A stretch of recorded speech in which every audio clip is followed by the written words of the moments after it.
The process for donating shoes is simple. Just grab your old tennis shoes, flip-flops, any and all shoes are accepted. Then bring your donations to one of these drop boxes located on campus. This is the final regular season home meet for the Trojans, but not the last time these athletes will run this course. Troy is the host site for the 2013 Sun Belt Cross Country Championships on November 2nd. With 1.7 seconds left on the clock, Emil Jones drained the game-winning jumper. But it turns out that's not the play Coach Maestri called. The Troy University Sports Hall of Fame ceremony was the first time that many people had been inside the new Trojan Arena. And head basketball coach Don Maestri said the excitement over the facility can be summed up in 3 simple letters. If you're on Twitter, you can tweet your question at Barry McKnight using the hashtag Trojan Talk. Joining me now on the court is First Lady of Troy University, Ms. Janice Hawkins, who is here to discuss the details of this cookbook and Trojan cuisine. Ms. Hawkins, thanks so much for joining us. For the first time in over 3 decades, the Trojan men's basketball team took the court under new leadership. I'm Danielle Percival. I'll have details of the exhibition game coming up in sports. When you play the first game in a new facility, you know the night will be memorable. But a 56-53 victory over Mississippi State made the inaugural game in Trojan Arena unforgettable. It'll be obviously one of the top victories because of the significance of the game. You only get a chance to win the first game in a new place one time. So you can only make history one time. And this group of kids will know that the rest of their lives, that they made history tonight. With 1.7 seconds left on the clock, Emil Jones drained the game-winning jumper. But it turns out that's not the play Coach Maestri called. First thing, I got to give Emil credit for coaching. We called a different play. Emil's from Mississippi, from Hattiesburg. He's dreamed about this, really, to be honest with you, since last spring. He wasn't having a great game. I think he was shooting about 30%, and he pulled me on the side and said, Coach, I got to have it. And we said, scratch everything that we just said. Put the ball in Emil's hands, let him take the last shot. You know, that's why he may be the next coach here, because he was right. You know, I did have a rough game coming in. My teammates carried the load for the entire game, and I told Coach when we were in the huddle, I just told him I wanted it, and I was fortunate enough for them to give it to him, and I just happened to hit it. Jones ended the night with only 10 points, but he got the ones that mattered the most. I thought it was going in, but you know, you never know. 'Cause I thought some other shots early in the game was going in too, and they didn't. I mean, it's unreal. I mean, you see stuff like that on TV all the time at the big colleges, but to have it here at home is great. It's those things that you hear people dream about, and they see it, and they over and over, and all of a sudden it happens to them. It happened to him tonight, and so that was a big-time shot. It'll be one of the bigger ones in this arena for a long time. Danielle Percival, Troy, Trojan Vision Sports. Trailing by 6 with 48 seconds to go, the Trojans had one last chance at a victory. And who better to leave that chance with than Eric Thomas, who snagged a 20-yard touchdown pass with 7 seconds left on the clock and with a defender on his back. Will Scott knocked through the point after, and the Trojans walked away with a 34-33 victory against South Alabama. We told Corey, throw it to no one but Eric. Throw it up where Eric's got a chance. Eric, if you can't catch it, you cannot let him catch it. You cannot let it be an interception. So you got to either be a great receiver or a great DB, depending on in a split second. I think it was a pass interference at the end, but I still had to come down with it in order for us to win this game. The Trojans led by as many as 17 in the game, but gave up 4 touchdowns in the second half, including the Jaguars' go-ahead score with 48 seconds left in the game. That was just one of those things. It was heartbreaking, running down the field. 'Cause I thought he had an interception. And to see the ball tip, my heart just dropped. But, you know, like I said, thank God for Eric Thomas. The Trojans' fast-paced, high-powered offense hasn't been as explosive recently with more long scoring drives, but the team knew they had what it took to get it done at the end. The coaches, they came to us after they went up with 48 seconds left, I think was the exact time.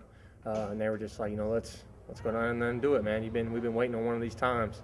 Our offense, we can score fast. And so I think it took us 41 seconds. Game-winning drives are something the Trojans practice often, and wide receiver Brian Holmes said the game situation against South Alabama was more favorable for Troy than the ones they are given in practice. I didn't have any doubts because we work that drill every week in practice, and sometimes we don't even have timeouts, and sometimes we have one in practice. We never have 3, so I didn't have a doubt in my mind that we couldn't get down there and score. Danielle Percival, Troy, Trojan Vision Sports.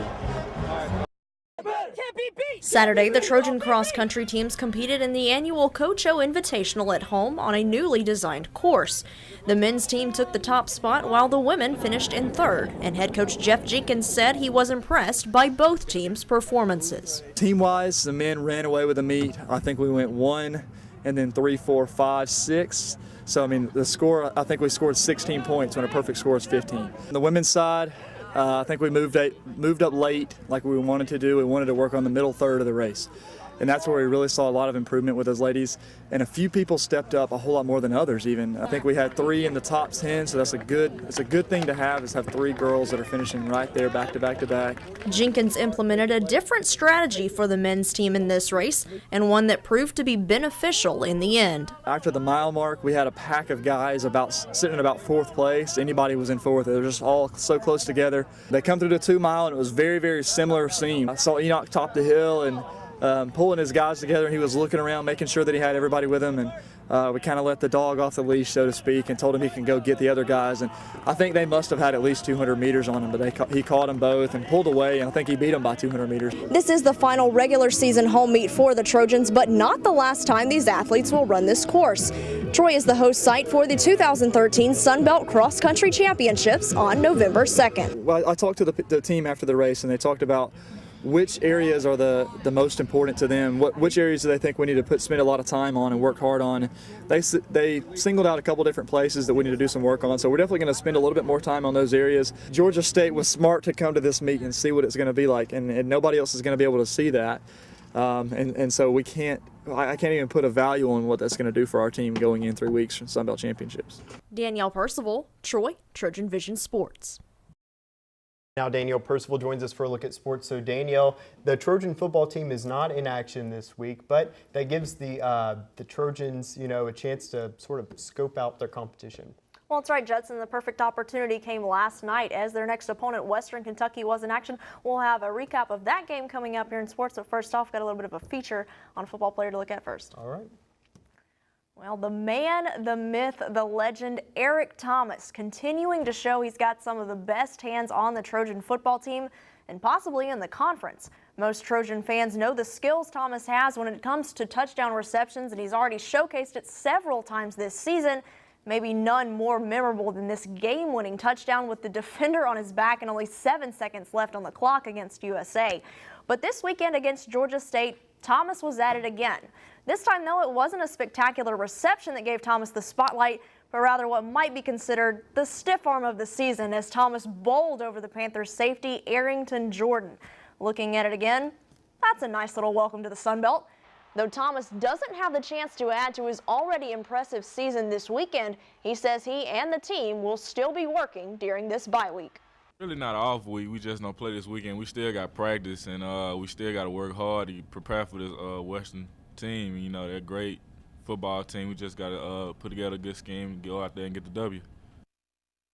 And the Trojans won't be in action again until October 26th when they take on Western Kentucky. But speaking of the Hilltoppers, they were in action last night in a game that featured 2 teams left on Troy's schedule, Western Kentucky and Louisiana Lafayette. Bobby Petrino's squad entered at 1-1 in the league, while the Ragin' Cajuns were 1-0. But it was the Hilltoppers who struck first with a touchdown on a play-action pass early in the first quarter. And they would go up 10-0 and then look to make it 17-0 in all Hilltoppers on a 4th and goal on the 1-yard line. Brandon Dowdy rolls out under pressure, and that's never good. 99-yard pick six by Al Rouse, and the Ragin' Cajuns had a 14-point swing. But it was just a sign of bad things to come for the Hilltoppers. Still in the second quarter, it's another 4th down play, and the gamble again is a little too costly. Receiver Mitchell Henry has it in his hands but gets stripped. ULL recovers and returns it to the Hilltoppers 35.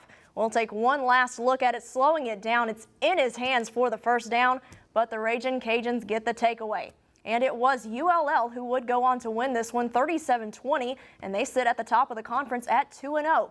The Hilltoppers had 4 turnovers in the game, and that could be an area the Trojan defense looks to expose when these 2 teams face off in 2 weeks. But moving back into Trojan athletics, 2 Trojan volleyball players were honored by the conference after their performances over the past weekend. Junior outside hitter Maria Zelinovic was named Offensive Player of the Week, and senior setter Alexandra Alexander earned Setter of the Week. Zelinovic has posted double-digit kills in 6 of 7 Sunbelt contests this season, and Alexander added her 12th and 13th double-double of the season this weekend in the Trojans' 2 victories. This was the first time for the program to have 2 award winners in the same week. They both were very deserving of it. And one thing that we say when we have a Player of the Week is that the reason they got an award isn't just because of their accomplishment, and it was because of their entire team, had to give something up for them to be successful. For both athletes, this was the first time in their career they received a weekly award from the conference. The Trojan soccer team is heading into their final 2 weeks of competition before the conference championships and looking to better their position after 2 close losses this past weekend. The Trojans fell to both Western Kentucky and Georgia State, losing by 1 goal in each contest. The losses dropped the Trojans to 2-3 in the Sun Belt, which puts them right in the middle of the pack. But head coach Chris Bentley says his team's determination can help them through the rest of the schedule. You can see that our girls have a drive and a tenacity about them, that they want to win games. They're playing against the best in the conference, and they're not quitting. There's no mentality of that. It's more of a drive to want to be successful. So I think that's been a huge key to things. The Trojans only have 1 test this weekend, and that will be at home against South Alabama on Sunday with first kick at 1 o'clock. So Courtney Judson, no football this weekend, still plenty of Trojan action in sports, but it's going to be tough for the football team coming up 2 weeks against Western Kentucky. It's a tough rest of the schedule. Yeah. Of course, seeing Louisiana Lafayette, they look pretty good too. So it's going to be interesting to see how it all plays out in the conference contests. Yeah. Well, this week we get a chance to relax, so yeah. That's right. Hopefully the team can rest up, kind of heal some injuries, and be able to get out there on the field and pick up a couple more wins. All right. Well, thanks a lot, Dan. Thanks.